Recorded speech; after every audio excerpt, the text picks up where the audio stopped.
কি গরম পড়েছে রে। এই পরের পার্টটা কবে করবি বল না। কেন রে, তুই কি আবার শপিং করবি নাকি? হ্যাঁ ঠিক আছে, অন সিরিয়াস নোট, তো আগামী শটটা পরের ফ্রাইডেতে করা যাবে নাকি? তোরা কি বলিস? হ্যাঁ, করা যেতেই পারে। শুটটা বুধবার কর, ওটাই ভালো হবে। বুধবার? হ্যাঁ করাই যায়, কিন্তু আজ তো রবিবার, তো হাতে গোনা মাত্র দুদিন। ঠিক আছে চল তাহলে, বুধবার দেখা হচ্ছে। বুধবার চল চল চল।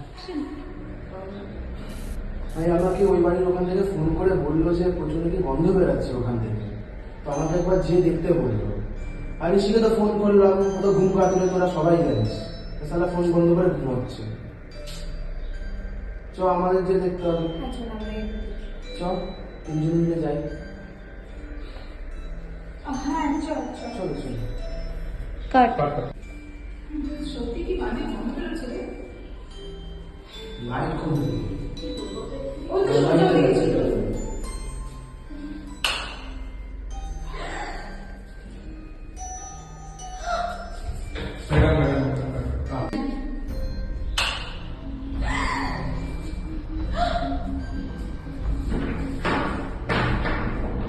ঋষিকা